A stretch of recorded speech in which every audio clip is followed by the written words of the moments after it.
Unajua rais, hawa watu wa ile ng'ambo ingine wana spread propaganda ati mtu akikuja kwa mkutano yako lazima analipwa. Kuna mtu amelipa nyinyi?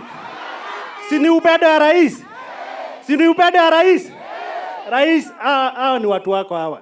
Na nataka nikuambie, hiyo kelele ya online wachana nayo. Hii kelele ya ground, hii ndio kelele ya upendo. Nebwada hata President Ruto, mnapenda rais? Wapi tu tamu ya rais? And your excellency, wakati nimekusalimia pale, nimekuambia ukuje tena na tena na tena. This is your home. Na ufai kuomba mtu yote ruhusa kukuja hapa Mathioya. Rais anafaa ombe ruhusa mtu? Anafaa ombe mtu ruhusa? Rais walizunguka huku wakasema hatutafanya mkutano. Tumefanya ama hatujafanya? Tumefanya ama hatujafanya? Tumefanya mkutano. Your Excellency, allow me to thank you for this road.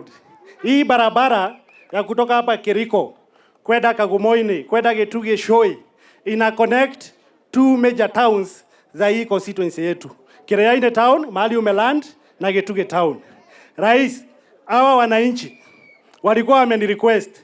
Mimi najua umenipatia soko 3. Lakini wanauliza hii barabara ikijengwa, wanaweza taka Kiriaini market ikuwe expanded.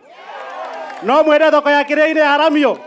Wangapi wanasema soko ya Kiriaini hivi ndivyo mtatokea? Mtatoka hivi? Sikutudanganya. Hivi ndivyo mtatoka? Tutamu ya rais. Wangapi tutamu ya rais?